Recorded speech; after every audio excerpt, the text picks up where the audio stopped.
Part 3. of Karate Kid.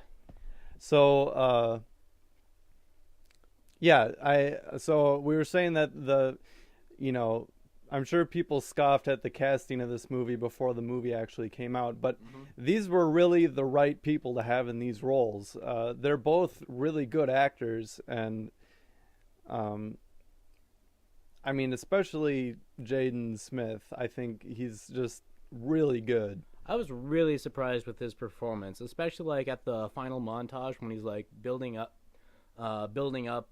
pressure and like getting ready for the big tournament, and like he's really like on the Great Wall of China doing all those moves and doing those push-ups, and he's really bulked up. You can actually physically see it. Yeah. And in Pursuit of Happiness, he proved himself as an actor, but that was in a supporting role and not something as physically demanding as this. And I really didn't see a flaw in his performance at all. Mm-hmm. Um, the What kind of distracted me though is that his mannerisms can be really similar to Will Smith at times. Yeah. And he has his character is really cocky, and Will Smith has kind of traditionally played a lot of cocky roles, Mm-hmm. and so Cocky yet charming, and that's what his name's Jaden Smith, right? yeah, Yeah, Jaden Smith is doing exactly that in this movie. yeah, it's it's a little weird. It's like we never really got to see Will Smith when he was that age, but it's Mm-hmm. like this is exactly what he'd be like, and it uh, but yeah, I mean he great job, and I think the love interest character is also a really good actor. Oh yes, I look forward to seeing her in some more stuff. And I mean, I hope we do. Like, Mm-hmm. it seemed like she didn't speak English Mm-hmm. fluently, and so I mean, I'm sure that was a challenge to get Mm-hmm. across all the different emotional beats and stuff like that while you're not using the native language. Uh, Also, since you brought up language, another good point I'd like to make about this movie is like when he's in China, he doesn't just learn the kung fu, and that's not the only thing that he learns from this experience. He actually starts getting more involved in the culture, and he actually does learn more of the language. There's one point in the movie where his love interest's dad forbids her from hanging out with him, and he shows up at their door and has a prepared speech all written down in Chinese, and he recites it to her dad, Yeah. and that shows commitment there. And that was a good moment, and I don't think we really had anything like that in the original movie, did we? No, it didn't. Not that I can recall. There especially wasn't like any language barrier in the original movie because it stayed in America, Yeah. and I don't remember anything about like the original Karate Kid having to prove himself to his love interest's parents. Yeah, I mean the thing that they did in that movie is that there was like a class barrier, Mm-hmm. and it was more so like the thing that kind of tore apart the couple in that movie was the classic romantic comedy misunderstanding thing, Mm-hmm. and not so much. But in this movie, it was actually something that like he made her late to her extremely important audition, Yeah. and it wasn't a misunderstanding. He actually messed up. Yeah. So he actually had something to apologize for there. Um, but yeah. Yeah. um, boop boop boop. So, but I mean, yeah, she was a good actor, and they had a really cute relationship thing going on. Oh yes, I. There was one part like how he made her late was he decided to like just take her out on the town and like run out of school for the day, and they wind up at an arcade and like he shows off some dance moves on a DDR pad, and then she gets up there and she's all nervous at first, but then she like busts out to a Lady Gaga song, and you just see like the surprise on his face. You can just see the moment of I know what puberty is now. Yeah, that was a good moment. Uh, but yeah, we were talking about the fight scene with Jackie Chan. I was really impressed that they limited it to one fight scene, and he didn't have to rely on martial arts through the rest of the movie.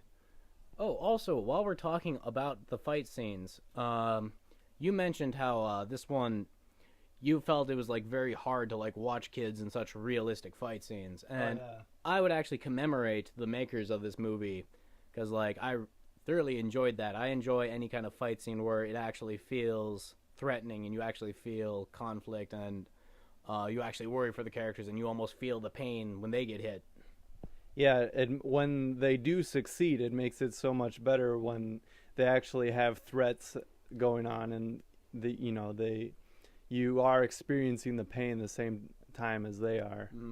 And to tie this back into like why I'm so ruthless to American martial art films is you don't really get that with a lot of American martial art films, especially ones starring kids as the protagonists and antagonists. It's always like I'm gonna do like a flip in the air and like punch this really big guy in the nuts, and he's gonna go, oh. I'm thinking of Three Ninjas right now.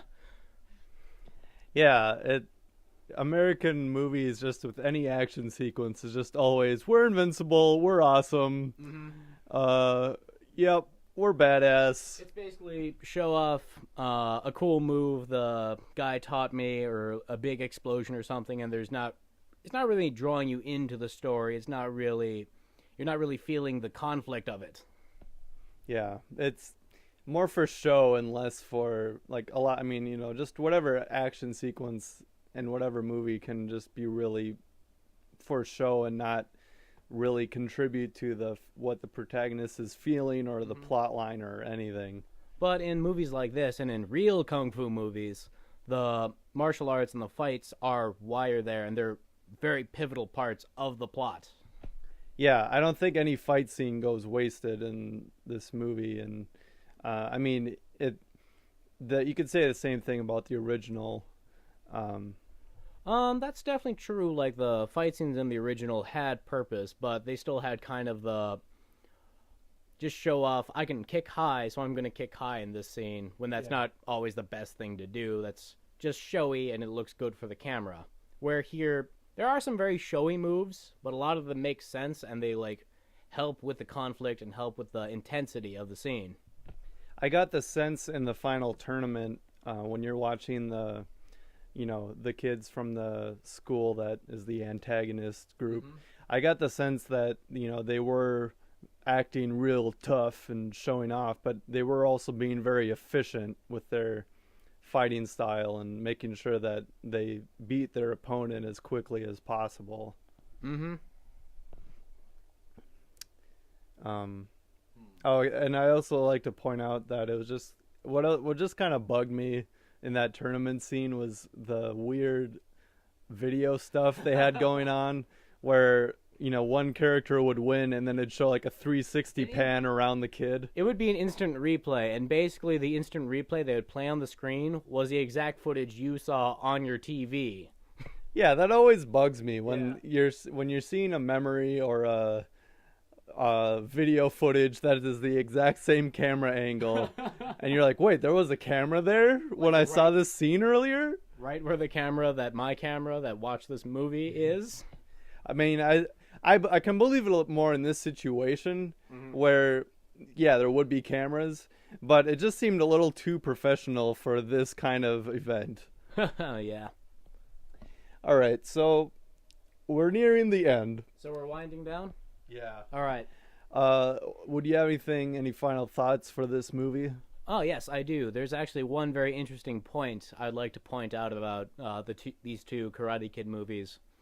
I mentioned my friend who learned Taekwondo earlier, and he actually pointed this out to me. Like his master told him this, that in the original Karate Kid, they didn't actually use any karate. It was all Taekwondo, and because they could only find a Taekwondo do instructor to teach them. So these are two Karate Kid movies, neither of them using actual karate. Food for thought. Just an example of the filmmakers not really knowing what's going on and not really giving the audience a chance to know or care what's going on as far as the legitimacy and the accuracy of the fighting style art form goes. You could do Tai Bo on a movie and call it karate, and people will buy it. Yeah.